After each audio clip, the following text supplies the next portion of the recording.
I didn't know just how absurd the F.E.A.R expansions would be when I tried them out. Oh my lord. Did you just food walk? Oh my god. Where are the walls going?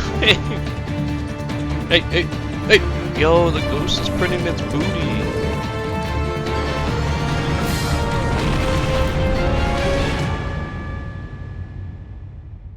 But before we dive into it, let's rewind.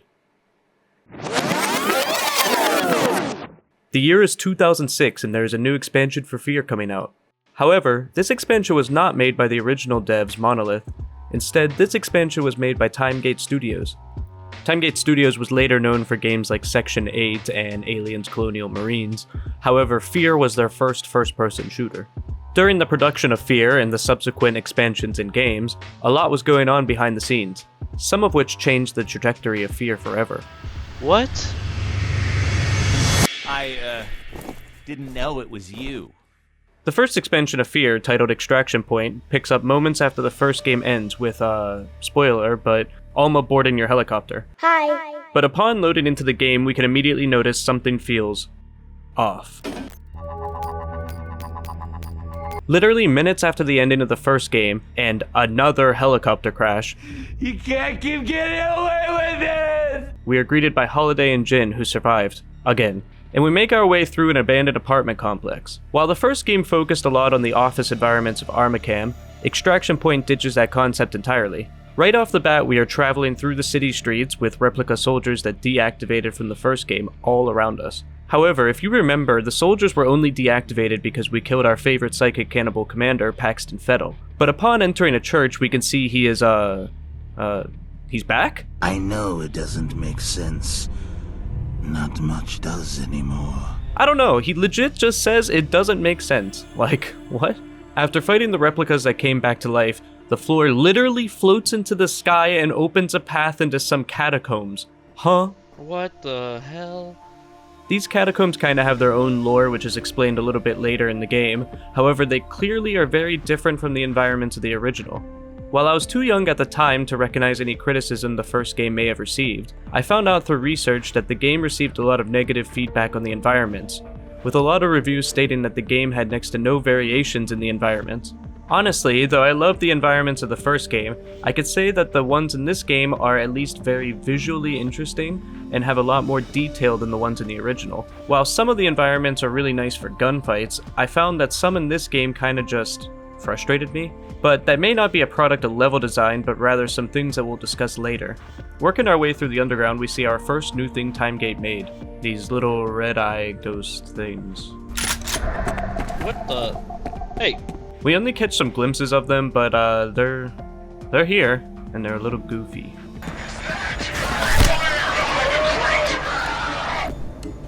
During this mission, Jin got captured by replica forces.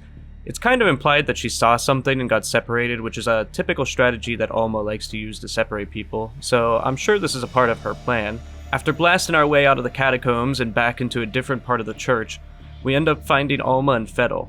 Alma burns the church and sends a bunch of ghosts after us, and we leave through the back, quickly entering into the next interval.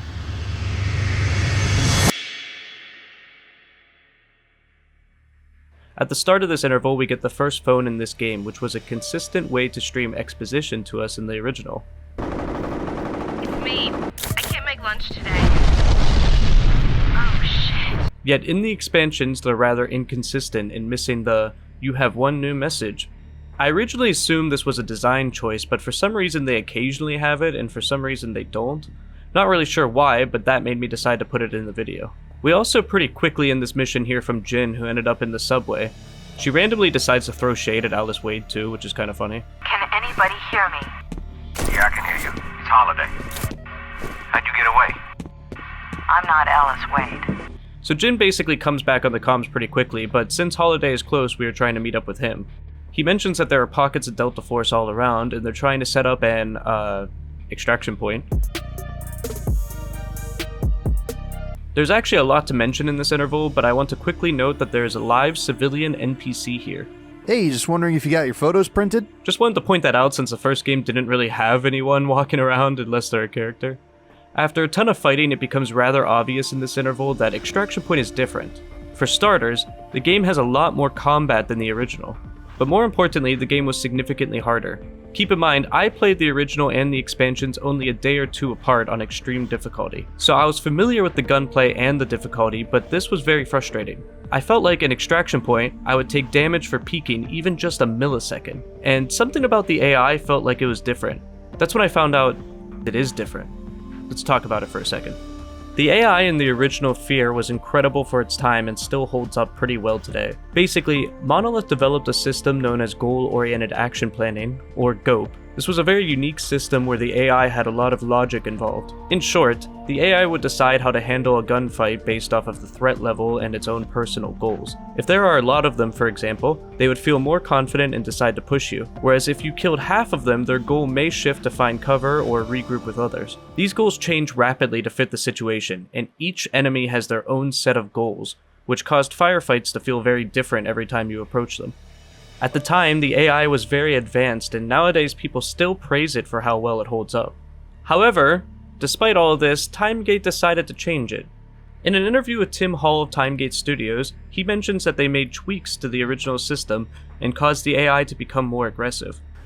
We have done some enhancements to the AI as well. So the AI in F.E.A.R is exceedingly good at hiding and using the environment and circling around and trying to flank you. And so we've added stuff to that in the sense of they're now a little bit more proactive in moving around things in the environment. While I cannot confirm, I feel like the level design was not my issue playing.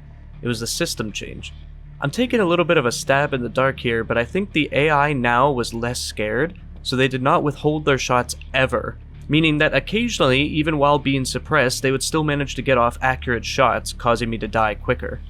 In short, get good, noob. But actually, the AI in these expansions was insane. I swear I would peek for a millisecond and they would hit me. Throughout this mission, Holiday and you experience some spooky stuff and fight a ton of enemies together. Man, this is not right.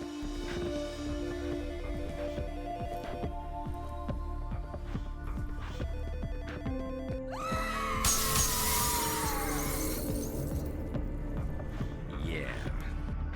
This is honestly the first time we really fought with a teammate, so that's pretty cool. After fighting a metric ton of replicas, we get to the real spooky part. What was that? Did you see it?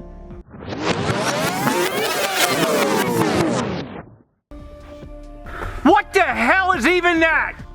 This room is cursed. You can see lights constantly flash, and we are slowly surrounded by... I don't even know. What is that? They're like cursed ghosts.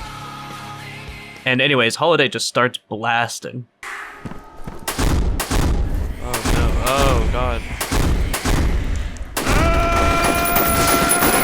Anyway, I started blasting. Bang! Bang!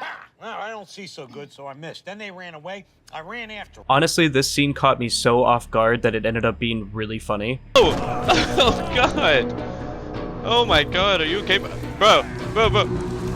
Fine. No! Oh my god, bro. What the hell? Holiday. No, bro. What? Oh my god. Oh! Yo, are you okay, bro? Bro. I truly didn't expect Holiday to get like absolutely destroyed like how he did. Oh, Holiday. Bro. It's really tragic, and I am kind of feeling bad for him, but it was also very funny. We get a weird scene with Alma a little later where the walls disappear and move around, and this sort of thing happens a lot in the expansion. It's kind of a cool effect, but also like, what? What the hell? Where are the walls going? After an extremely annoying fight in the dark with replicas and a lot of frustrating deaths later, we make it into the subway to try to meet up with Jin in Interval 3. I had a really horrible time playing this part. First, the enemies wouldn't load, as well as my guns. I thought this may fix itself over time or after an autosave reload, but it didn't, and it caused me to have to restart Interval 2 just to fix it. Before anyone asks, yes, I downloaded patches that helped fix the game. Some of the comments in my last video suggested them, and it did help with a lot of stuff, but not everything. This section of the game honestly adds like no detail to the story, which is also why I don't really like it too much. Basically, we just work our way through the subway station, blasting enemies left and right, and there's an insanely annoying fight that I kept on dying. I'm sure at least a lot of that was on me, but man, it's so frustrating how the Heavy keeps blasting me with the triple shot rocket. Though finally after beating him, there is a cool sequence. You know, this game is a psychological horror game, and I love that there's a weird moment where you're like stuck in vent hell.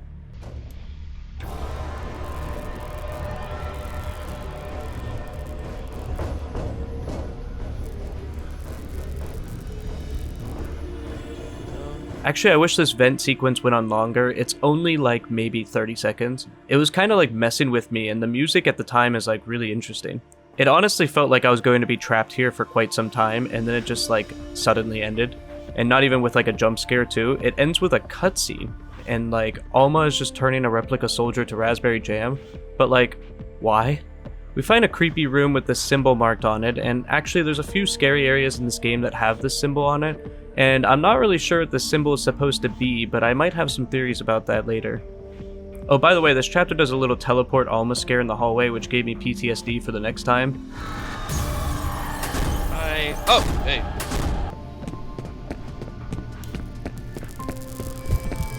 No, don't teleport. Don't teleport. But after this little scary moment, we actually get some assistance from our mom.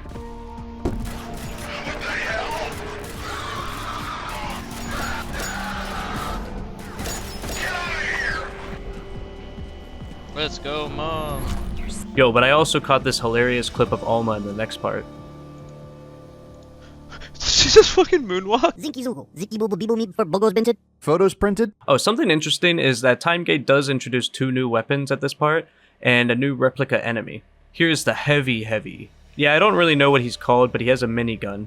Some other enemies also have a laser weapon, which is pretty good at cutting off body parts. Honestly, both these weapons aren't that fun. The laser weapon was alright, I guess, but it's just so-so. At some moment, TimeGate did the most horrendous thing it possibly could. It brought back Norton Mapes. Oh, What? Huh? Why? How? He kind of mocks you again and also makes a joke about the gun choices. you using the grenade launcher? No, wait, I want the plasma rifle. How about the minigun? No? Goodbye. Though I didn't find a grenade launcher when I first played, so I was a little confused by this line, but whatever. I just need to know, why did TimeGate decide to troll us by bringing him out? It is kind of funny he appeared, but also like, what? I 100% did not expect him to appear. I was so caught off guard by this. This mission finishes by being blasted onto the roof of a parking garage because replica forces planted charges to blow up the subway.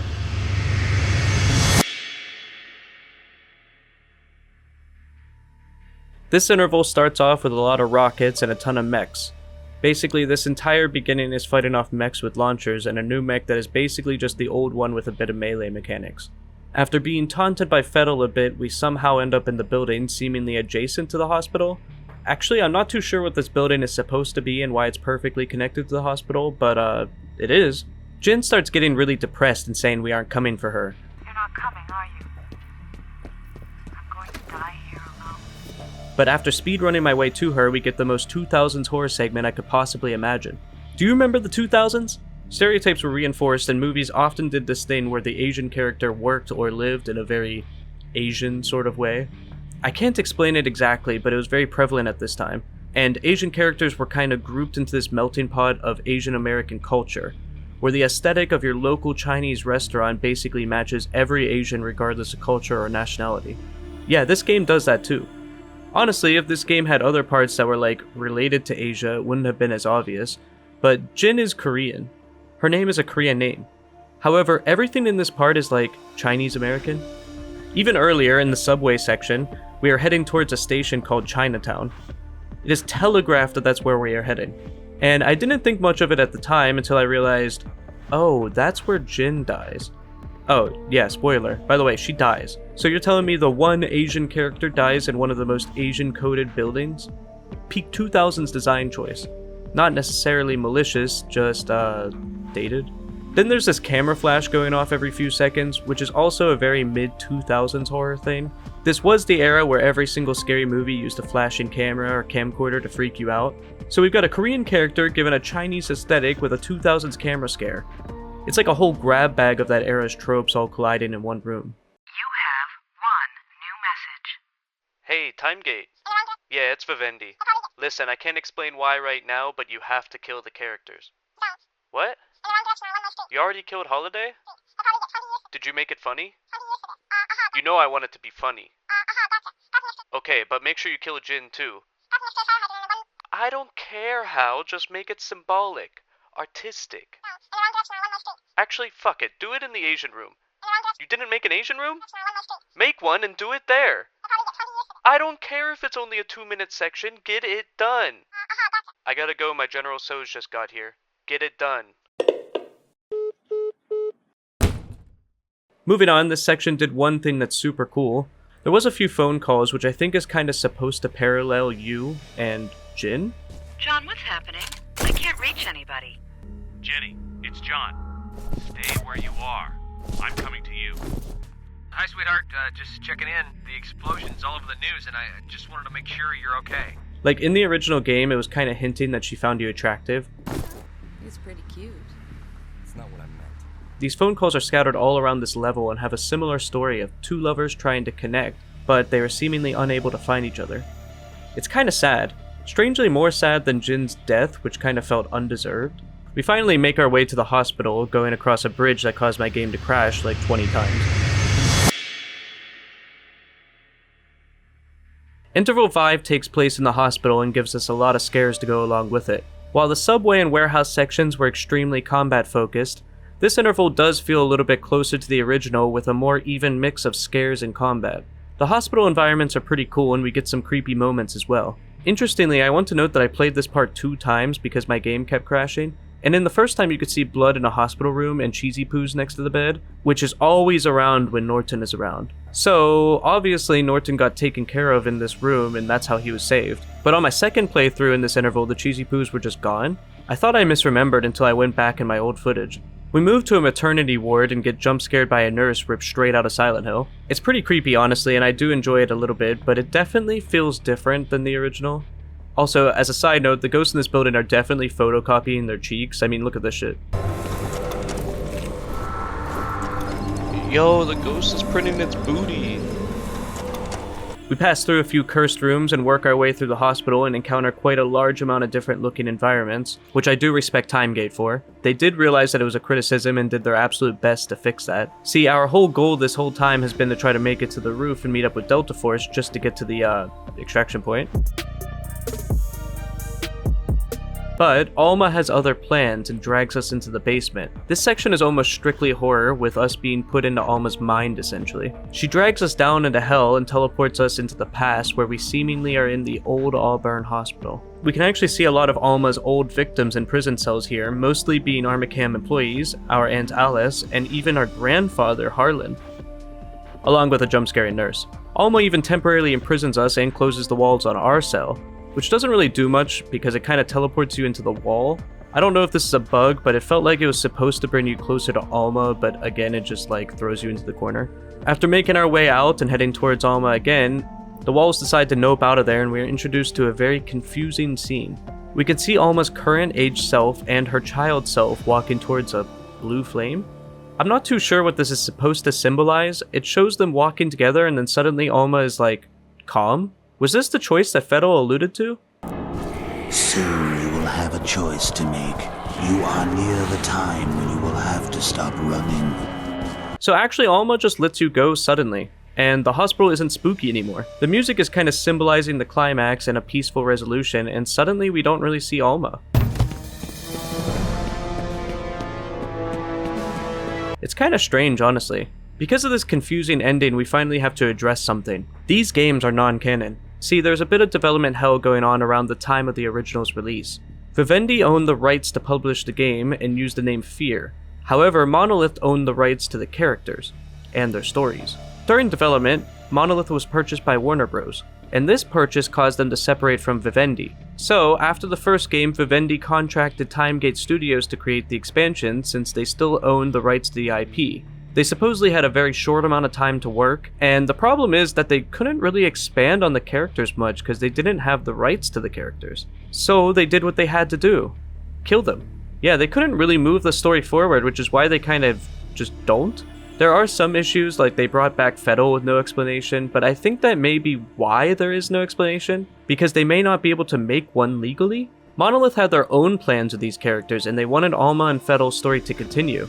Even though TimeGate Studios did not kill Alma or Fettel, they did change the stories in ways Monolith didn't like. Allegedly, a big issue that Monolith had was Alma appeared much more aggressive than they originally planned. Some of the ways the characters' stories ended didn't match their vision, and this leads to Monolith declaring that the expansions are not canon, which at the time especially was very controversial for fans of the series. Some agree that this decision makes sense, while others see the expansions as a much better direction for the game in the end.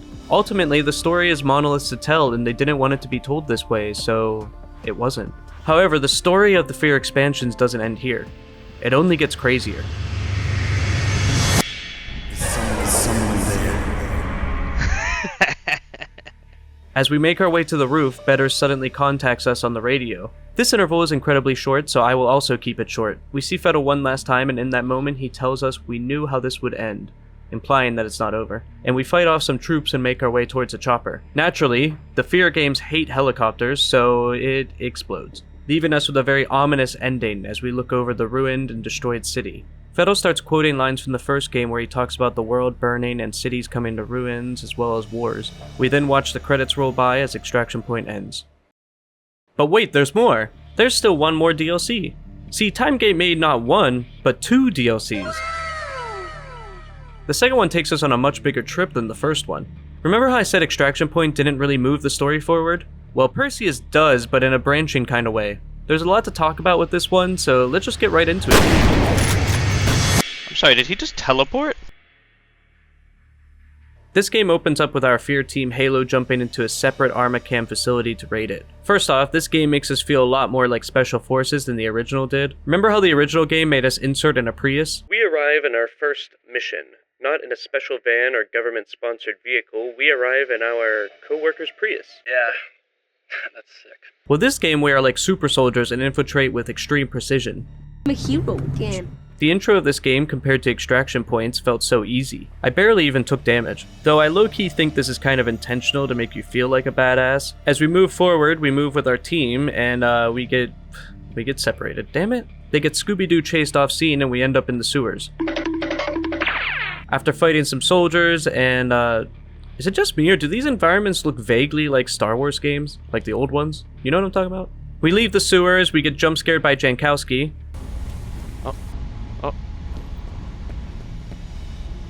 Oh, I'm sure it's nothing. Someone there.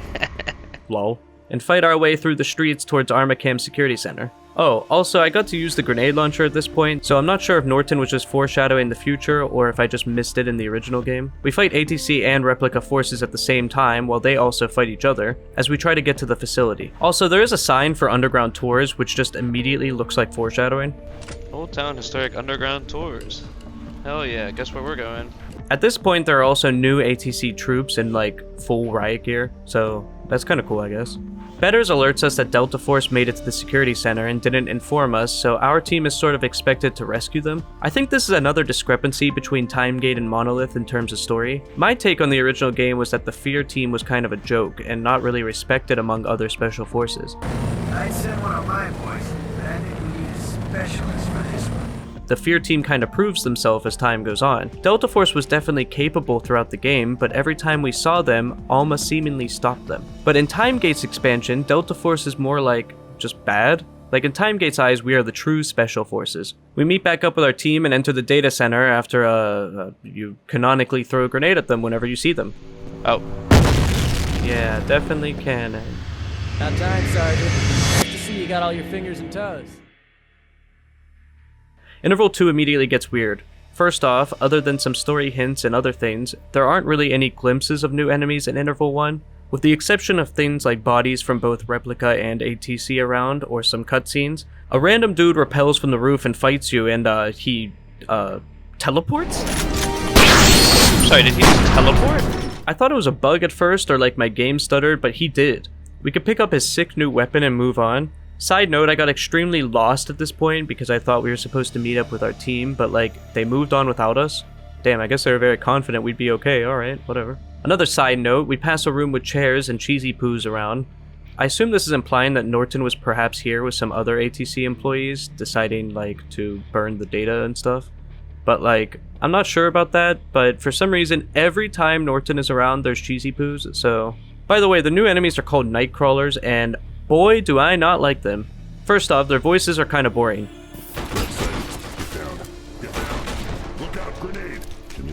What are these guys? I'm not sure if you'll agree with this, but I just didn't like it. Also, the gun is sick and really strong, perhaps to make people like it even more, but the red filter placed over the scope was just not enjoyable for me. Well, I cannot see shit.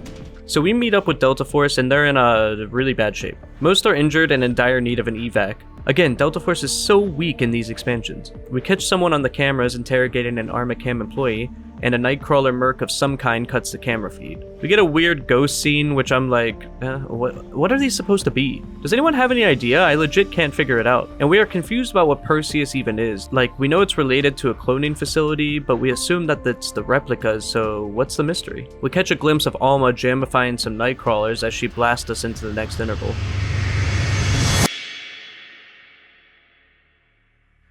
This interval opens with a helicopter ride. Yeah! We are raiding another Armacam facility with Delta Force, and surprisingly, we don't blow up. Though our LZ is hot. P.S. The start of this interval was irritating because it kept shaking violently like every 3 seconds. While a lot of gunfights are between replicas and ATCs, there's also now Nightcrawlers occasionally mixed in. But honestly, they feel the same. Except for the ones that teleport, but we'll talk about that later. We get kinda trapped in a building with that new mech that we saw from Extraction Point, and it absolutely obliterates some ATC employees that trapped us here. There's a lot of vague foreshadowing of where the game will go, but ultimately this interval is mostly the same. We are being vaguely introduced to the Nightcrawler characters, we know some guy is working for the Senator and trying to get something very valuable from Armacam, and the Nightcrawler mercs are working together with him, though it's very obvious that they'll betray him later. We kind of find out that the cloning facility is on an island, which doesn't really mean a whole lot, but you know for a fact we're gonna go there.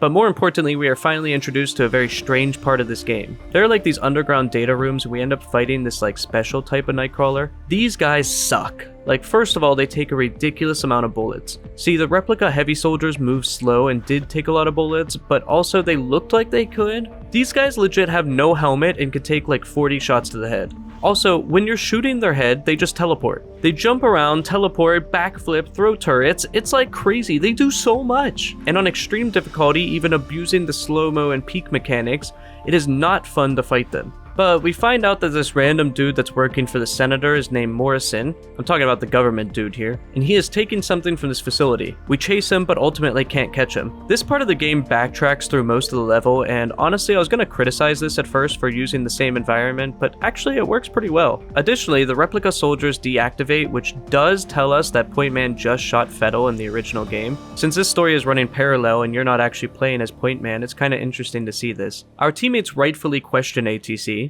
How the hell does ATC think they're gonna get away with this? What do they pay these guys?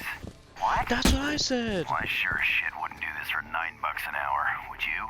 And we capture Morrison. However, since we now know the events and where in the timeline we are, we should know that the ending of F.E.A.R 1 is about to happen and the explosion occurs. Sure enough, it does. This gives Morrison time to escape and we are stuck in the explosion.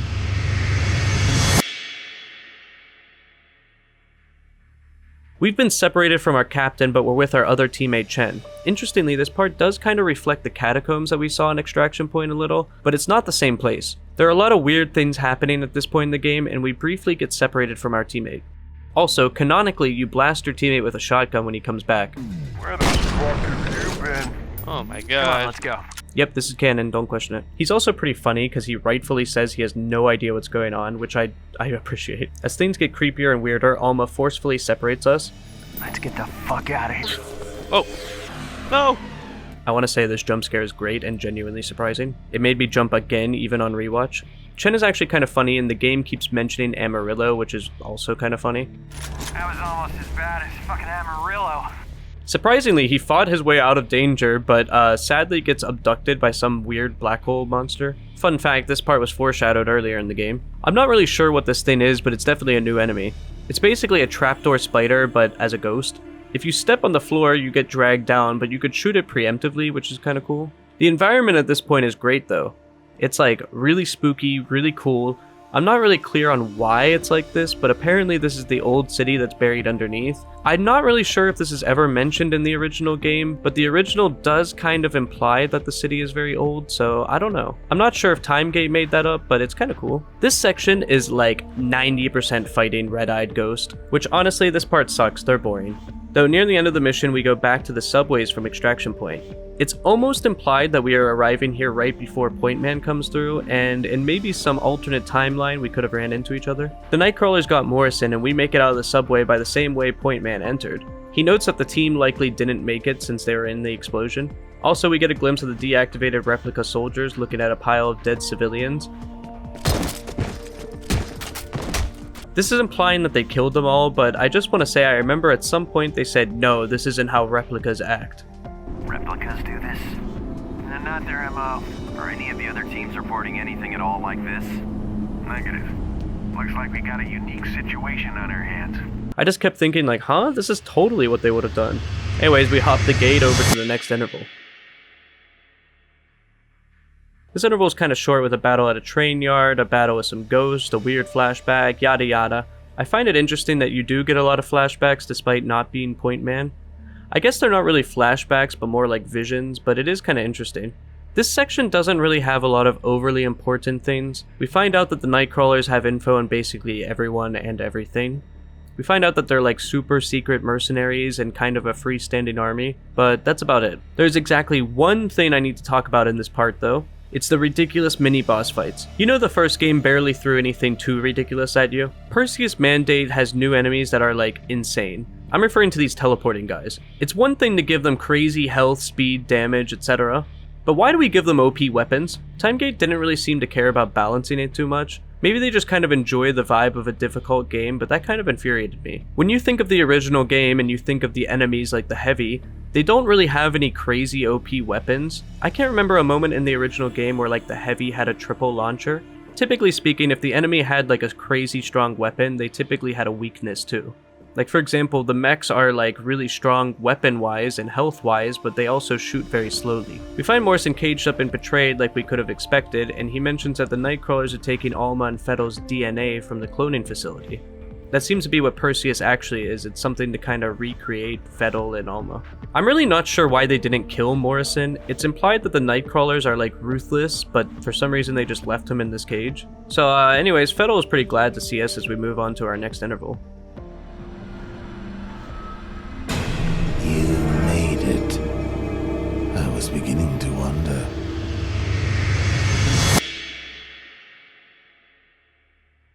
As we move into the Armacam facility with Morrison, we get a vision of Alma in which Fettel tells us that she killed those scientists with her powers. Then Morrison gets absolutely destroyed by this truck. I love that. Tell me you saw that.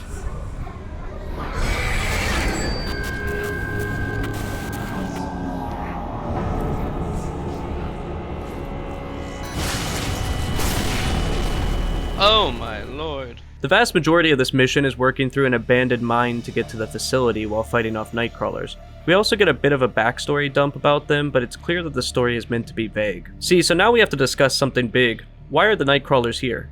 I don't mean in the lore. I mean the plans for the future of F.E.A.R. Why do we have this faction? Well, it's quite simple. Vivendi didn't own the rights as we discussed, and they wanted to keep F.E.A.R. Even though they couldn't keep the characters like Alma, Point Man, Fettel, or even the replicas, they could keep the actual Special Forces unit known as F.E.A.R and continue to make games in which you fight different paranormal threats as a F.E.A.R operative. Here's where the Nightcrawlers come in. They were hoping that when they make F.E.A.R 2, they will use the Nightcrawlers and continue the story from that expansion. Perhaps even your character and any surviving new characters would be in that game as well. In a way, this was Vivendi's attempt of bridging the lore and pushing the game in their own direction rather than the way Monolith had originally intended. But is that how things worked out in the end?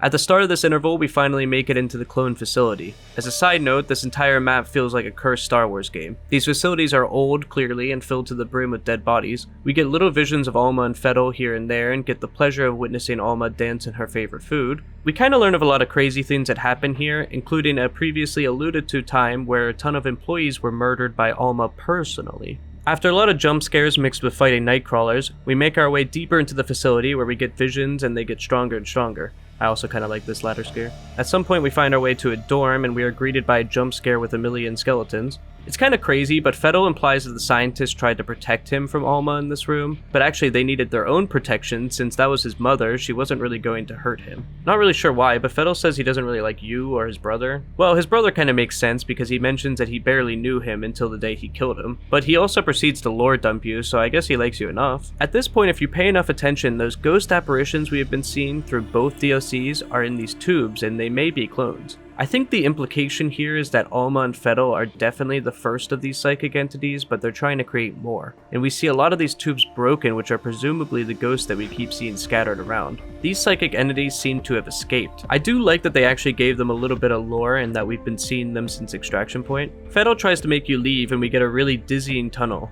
Yo, for real, TimeGate must have learned how to make objects spin or something, cause like, it keeps popping up. Then we watch the Nightcrawler merc get the DNA and run. After a ton of fighting, we get to a boss fight, and yeah, it's literally a boss fight. The dude will come out, we'll blast him, he'll jump away, we'll fight some more guys, and rinse and repeat over and over and over. It's a really annoying fight because he has this repeating cannon which has a strong blast if you're hit directly. Since it's expert difficulty, it's also basically an instant kill. At least in my experience, you had to get semi-lucky that he didn't hit you or the wall next to you. Also, whenever he would jump on the wall, he'd throw like 20 grenades behind him, which tricked me a few times. So we kill him, get the DNA, and go topside, and we meet up with our teammate, Rains. We get on a heli, and Chen is here. Sadly, he says he believes that Chen would be proud of you, and we did a good job. It's kind of a promising ending, and a kind of happy one, surprisingly, until the post-credits. Yeah, they actually hit you with a post-credit scene, which I haven't really seen in too many games at this time. Basically, the Senator and the other Nightcrawler merc we saw earlier meet up, and they have the DNA still. We find out he didn't get Alma's, but he got Fettel's, so the story isn't over.